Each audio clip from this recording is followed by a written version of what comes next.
Okay guys, mabuhay maligayang pagbabalik sa aking YouTube channel. Ang bongga-bongga nga ng ginanap na press conference ng movie nila Joshua Garcia and Julia Barreto, ang Unhappy For You. Of course, ginawa yan sa Dolphy Theater. But before pumasok sa Dolphy Theater, of course, meron munang red carpet drama. So, isa-isang tinatawag ang, yan, katulad kanina, tinawag yung dalawang writers. And of course, ito si Bianca ay may iba pang cast. So, kanya-kanya eksena sa red carpet. Kasi kung hindi nyo napapansin, hindi nyo lang kasi napapansin, pero buong paligid niya, maraming tao yan. Maraming press, maraming mga iba, mga invited. Of course, may mga vloggers din. Ayan, so, isa-isa silang ini-introduce, may pictorial session, etc., etc. So, actually, ngayon nga medyo iba na ang situation kasi syempre, hindi na ganun karami ang tao sa loob ng ABS-CBN, hindi na ganun karami ang tao sa Dolphy Theater, it's a hallway ng Dolphy Theater.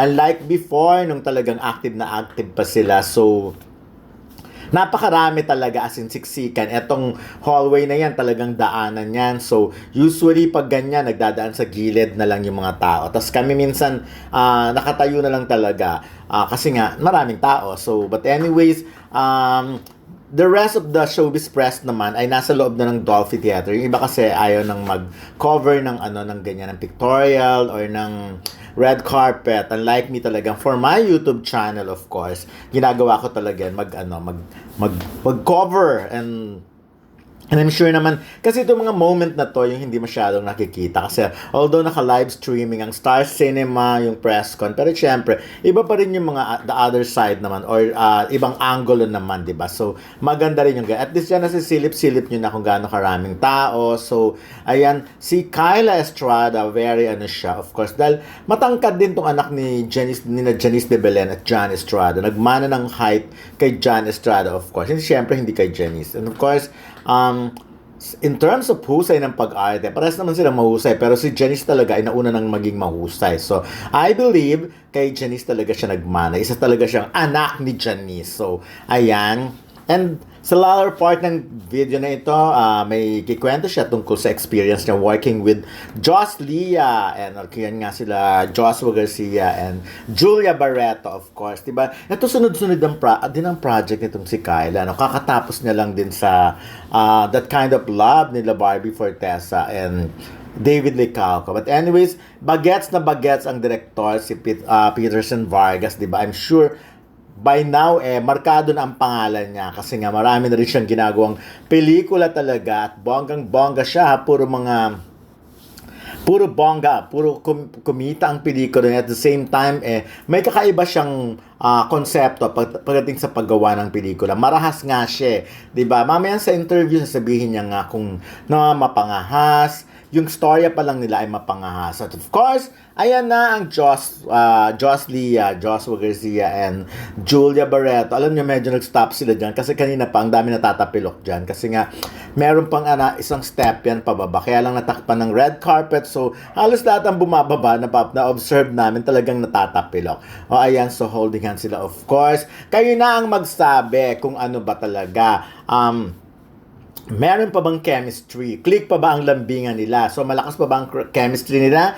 At yung tanong na posible pa ba ang balikan, I'm sure alam nyo na ang sagot doon, di ba? Although sinagot na rin naman nila yung tungkol doon. They're both very happy sa kanilang mga relationship, like si Julia, of course, kay Gerald Anderson, at si Joshua Garcia ay kay Emeline, di ba? Alam naman natin, non-showbiz yun. So, ayan. Pero ang question ko nga ay yung chemistry. Yung nakikita pa rin natin yung appeal na meron sila. Yung talagang, kasi makikita nyo naman pag magkasama. Yan, gusto ko yung mga pagganyan ni Julia kay Joshua, paghimas-himas ng likod, just to make Joshua calm. Kasi si Joshua, dati kasi mahiyain talaga. So parang nung sila pa si Julia ang nagpapacify sa kanya, si Julia ang nagpapakalma sa kanya para hindi masyadong kinakabahan.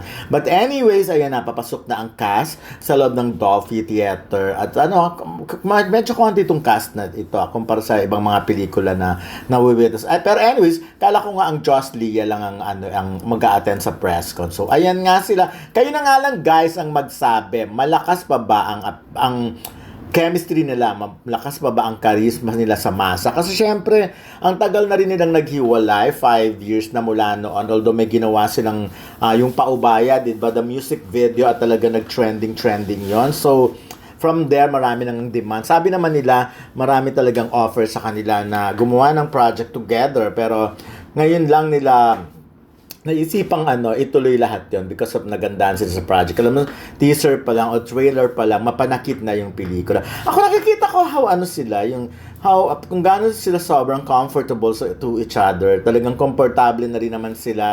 Siguro nga kasi, they're both very happy kasi kung mararamdaman mo yung awkwardness, kung halimbawa, yung isa lang ang meron at yung isa wala. For example, si Julia lang ang meron at si Joshua ay single. Yung ganun, walang girlfriend. Siguro, medyo may awkwardness yung pag ganun. Kasi syempre, actually, sa press con, pinag-usapan din yung tungkol sa, alam niyo yan, sa balikan.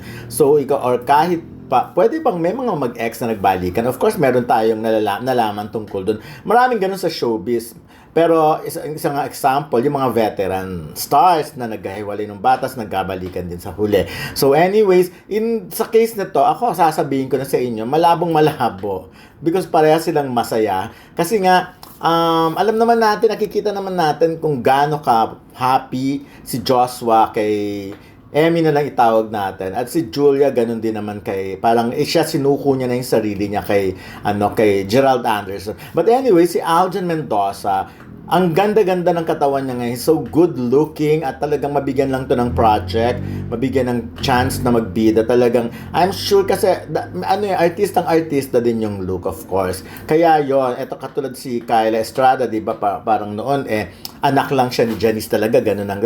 Pero ngayon, may sarili na rin siyang pangalan. So, marami na rin ang nag-aabang sa kanya because of her talent, magaling siyang umarte. So, kaya dapat lang na mas nabibigyan siya ng maraming project.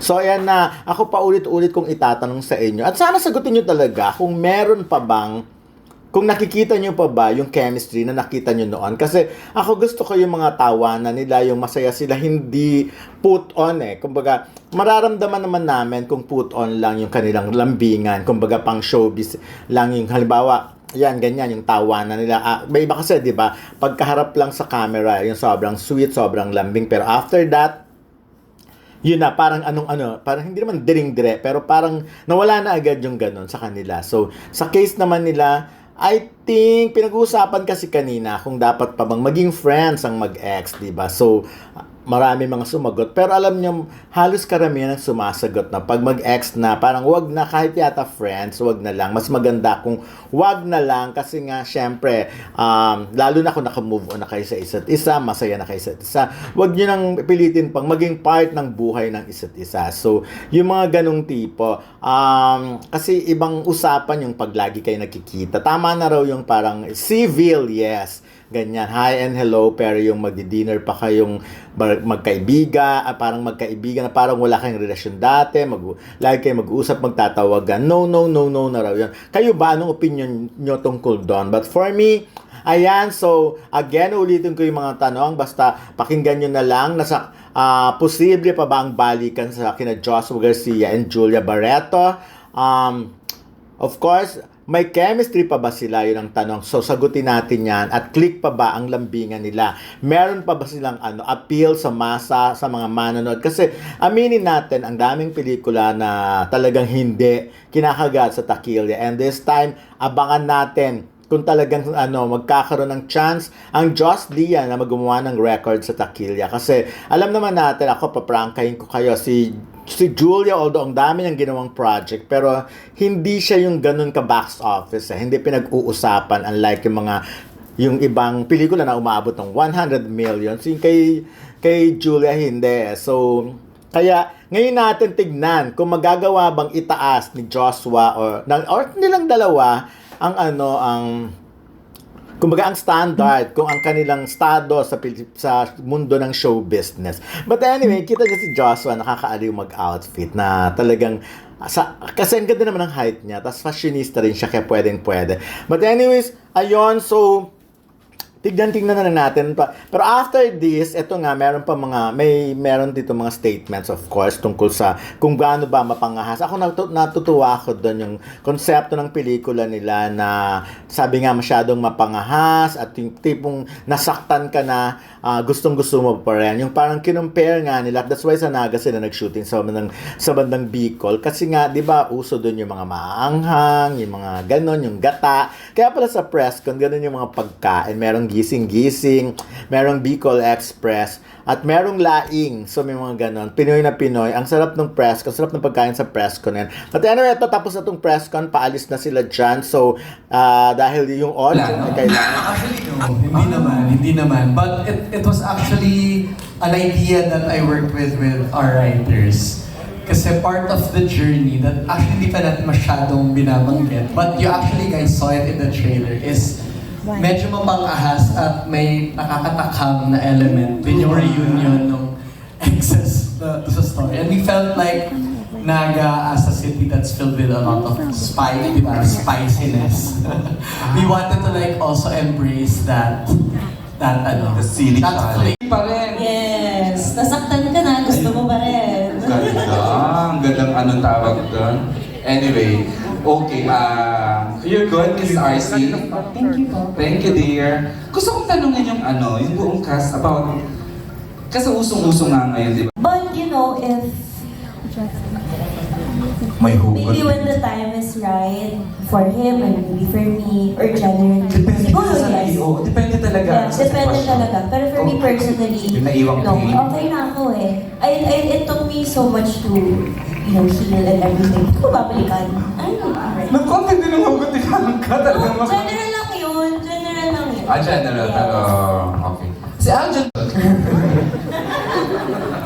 Para sa akin naman po, syempre depende pa din kung paano kayo nag-end. Kung may respect naman nung nag-end, why not? Pero hindi naman ibig sabihin na nag-reunite kayo, kailangan maging kayo ulit na mag-jowa, di ba? Special. Pwede ding maging friends or good work. So, pwede? Pwede. It doesn't have to be romance, no? Yes. O Tsaka, sex. kapag time kasi talagang mag-heal ka din eh. So, dadating yung time na hindi ka na naapektuhan. So, Parang yung Jolie, no? Napapahayag sila magtrabaho, naging friends. Yeah. Super professional at So, super never nilang sinaktan ang fans nila. Nung naghiwalay sila, parang, hiwalay lang, pero wala silang sinaktan. Di ba? Direct Peterson, magician. Kahit di ko pa alam kung anong yung role. Sabi ko, yes, Oo, kaagad. talagang game na ako. And of course, I've been wanting to work with Direct Peterson as well. First time? Yeah, first time.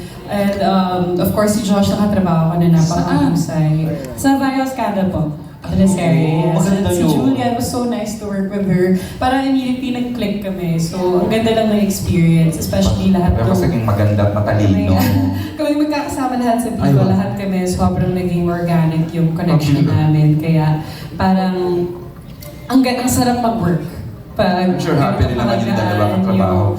Yung set and of course yung bonding namin lahat.